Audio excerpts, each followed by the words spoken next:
आबासाहेब आमचे बोलमोल हरवून बसलेत. आम्ही सच्चेपणी आपल्या चरणांच्या शपथेवर कळवळून सांगतो आहोत. दौलतीचा काडीइतकाही विचार तो आमच्या मनी नाही. आम्ही रामराजांना परखे मानित नाही. आम्हाला आपणास दिल्या यातनांची खंत हयातभर पुरेशी आहे. आपण स्वतःला जपावं. एकट्या आम्हालाच नाही तर असंख्यांना आपण पित्याच्या ठायी आहात. आमचं एकच मागणं आहे. सांगा, आपण ठरवून कुठंतरी निवांत स्थानी आराम घ्यावा. रायगडी आपणाला तो मिळणार नाही. राजे, आता आम्हाला रायगडाशिवाय कोण आराम देणार? आमच्या आऊसाहेबांची छत्री तिथं गडपायथ्याला आहे. आता अधिक काळ तुम्हाला आमची चिंता नाही करावी लागणार. आम्हाला पन्हाळा सोडताना चिंता वाटते आहे ती तुमची.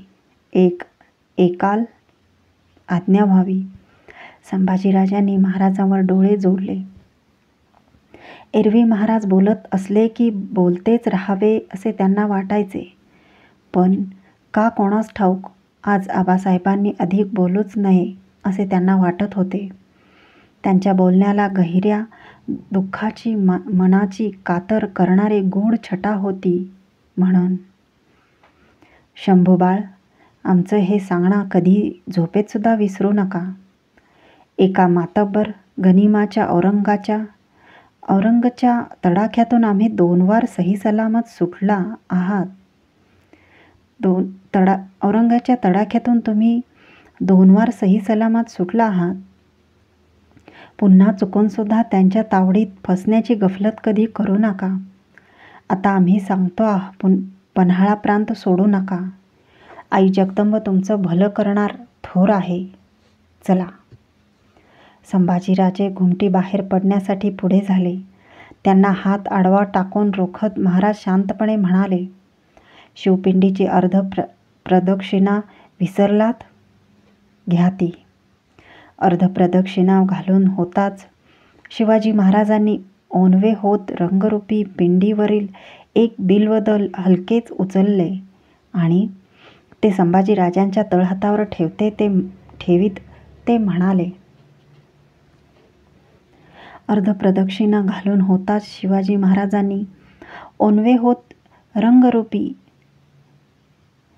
पिंडीवर एक बिल्वदल हलकेच उचलले आणि ते संभाजीराजांच्या तळहातावर ठेवत ते म्हणाले, तुम्ही उपजलात तेव्हा तुमची कुंडली मांडणाऱ्या ज्योतिषानं भाकीत केलं होतं. तुम्ही साक्षात रुद्राचे अवतार आहात. उंच गडकोटावर राहाल, प्रलय माजवाल. पण काय महाराज साहेब? पण रुद्र जसा अप्तगणांकडून फसला तसाच योग तुमच्या कुंडलीत आहे. तुम्ही 2 वर्षाचे असताना एकदा अप्तगणांकडून फसलात. तुमच्या मासाहेबांकडून युवराज झालात आणि फसलात तुमच्या थोरल्या आऊंकडून. कोणी सांगावं आम्हीही तुम्हाला फसवू, कडी सर्जा फरमावू. आम्हाला विश्वास आहे तुम्ही रुद्र आहात, ती धीरानं पचवाल. आबासाहेब केवढे गूढ बोलले ते संभाजीराजांना किती कळले कोण जाणे.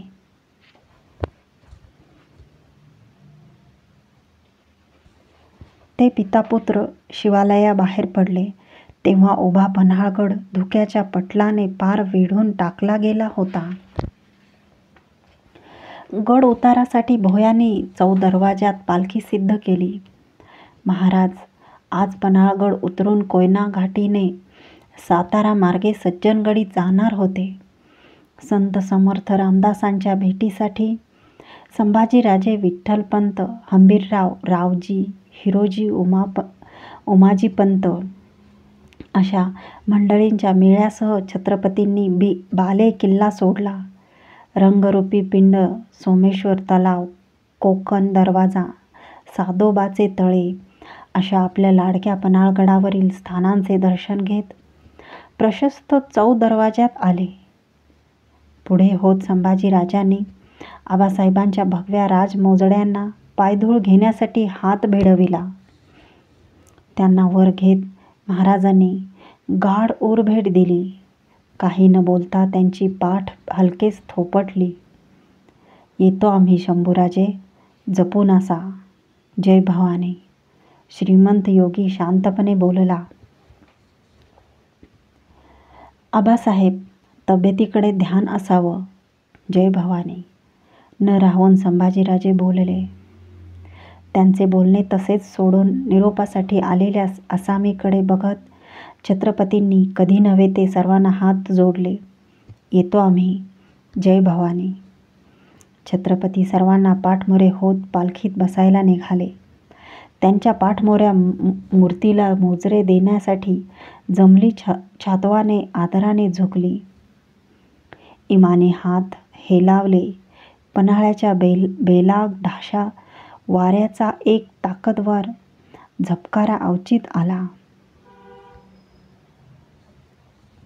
पालखीत बसणाऱ्या छत्रपतींच्या अंगाचा जामा त्यानं हवेत फरफरला. डोईच्या राजटोपात मढविलेल्या गरुड पिसांच्या पदकातील एक पीस त्या झपकाऱ्याने उखडून काढले.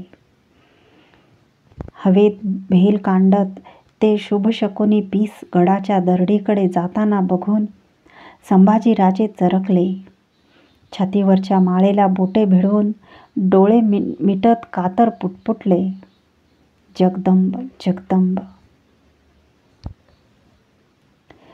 भोयांनी श्रीमंत योग्याची पालखी उठवली.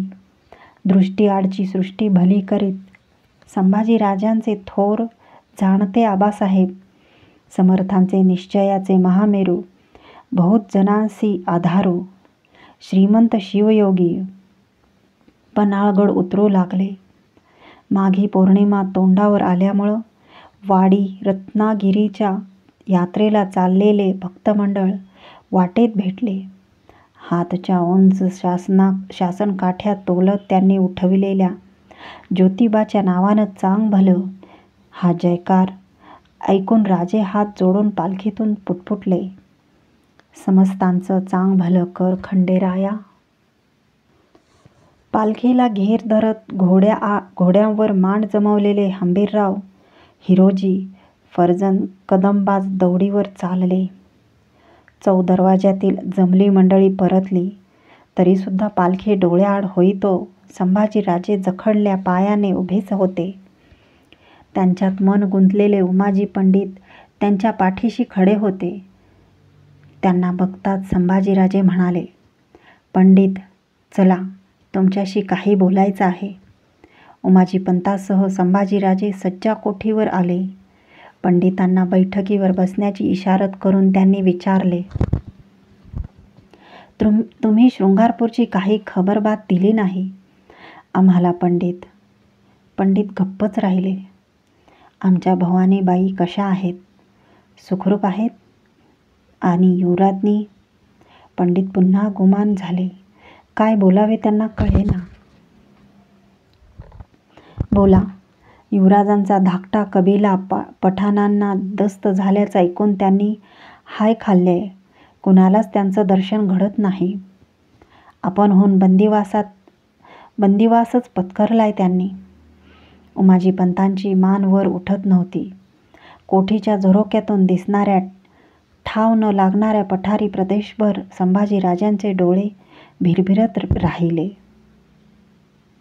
रायगडाच्या खासे महाली भरलेली सदर आता संपली होती.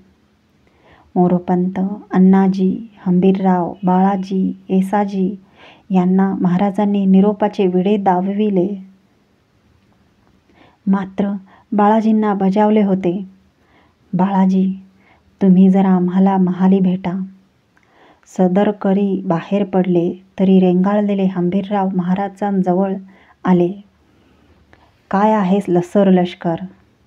आम्ही बोलून लागे पडत नाही, पर बोलल्या बगार राहवत नाही. धन्याने औरंगाबादशाची काडीची फिकर धरू नये. असलं 10 बादशाह चालून येऊ द्यात. मुलूक पिळाचा हाय, पर आम्हाला चिंता हाय ती खाशांच्या तब्येतीची.